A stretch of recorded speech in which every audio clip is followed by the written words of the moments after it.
ഇടവക്കൂറിൽ വരുന്ന നക്ഷത്രങ്ങൾ കാർത്തികയുടെ രണ്ടാമത്തെ മുക്കാൽ, രോഹിണി മകയിരത്തിൻ്റെ ആദ്യത്തെ അര. ഇവരെ സംബന്ധിച്ചിടത്തോളവും തൊഴിലിടത്ത് വളരെ ഗുണകരമായ അവസ്ഥ കാണുന്നു. പ്രത്യേകിച്ചും ആഴ്ചയിലെ ആദ്യത്തെ 3 ദിവസങ്ങളോളം തന്നെ ഇവർക്ക് സാമ്പത്തികമായ ഉയർച്ച നല്ല രീതിയിൽ ഉണ്ടാകുമെന്ന് കാണുന്നു. അതും തങ്ങളുടെ തൊഴിൽ മേഖലയിൽ നിന്ന് തന്നെ ലഭിക്കുന്നു എന്നറിയുമ്പോൾ അഭിമാനത്തിന് വകയുണ്ട്.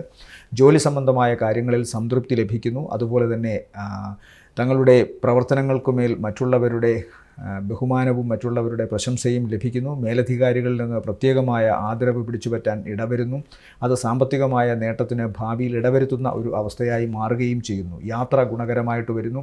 പ്രവർത്തനങ്ങളിൽ വിജയമുണ്ടാവുന്നു. തങ്ങൾക്കിഷ്ടപ്പെട്ട വ്യക്തികളെ കാണാൻ സാധിക്കുന്നു. അതുപോലെ ഏതെങ്കിലുമൊക്കെ പുതിയ പ്രോജക്റ്റ് ഇടയ്ക്ക് എന്തെങ്കിലും മുടക്കം വന്ന് കിടന്നിരുന്നുവെങ്കിൽ അതിനൊക്കെ മാറ്റം വരുന്നതാണ്. പൊതുവേ തങ്ങളുടെ പ്രവർത്തനങ്ങളിൽ ഒരു ഈസിനെസ് ഉണ്ടാകുന്നു. പഴയ ഏതെങ്കിലും തരത്തിലുള്ള തടസ്സമോ അല്ലെങ്കിൽ മറ്റെന്തെങ്കിലും മുടക്കമോ ഒക്കെ മാറി വളരെ സുഗമമായി ഒഴുകുന്ന ഒരു നദി പോലെയാകുന്നു പ്രവർത്തന രംഗമെന്ന് കാണുന്നു.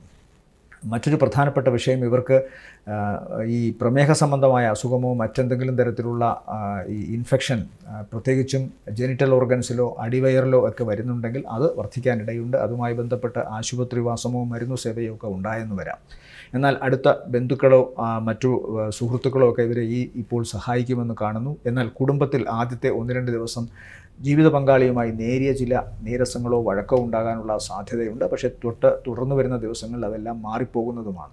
എന്നാൽ പൊതുവെ ഇവർക്ക് ശ്രദ്ധിക്കേണ്ട പ്രധാന കാര്യം നട്ടെല്ല്, ലോവർ അബ്ഡമിൻ ഭാഗങ്ങൾ, അതുപോലെ തന്നെ ജെനിറ്റൽ ഓർഗൻസിൻ്റെ ഭാഗങ്ങളിലുമൊക്കെ ചെറിയ പ്രശ്നങ്ങളോ നീറ്റലോ ഒക്കെ ഉണ്ടാകാനുള്ള സാധ്യതയുണ്ട്. ധാരാളമായിട്ട് വെള്ളം കുടിക്കണം ഈ ആഴ്ച. ഇൻഫെക്ഷൻ ശരീരത്തെ ബാധിക്കാം. അത് ഏതെങ്കിലും തരത്തിലൊക്കെ ആൻറ്റിബയോട്ടിക്സ് കഴിച്ചോ അല്ലെങ്കിൽ മറ്റേതെങ്കിലും പ്രതിവിധികളിലൂടെയോ അതൊക്കെ മാറ്റിയെടുക്കേണ്ടതാണ്.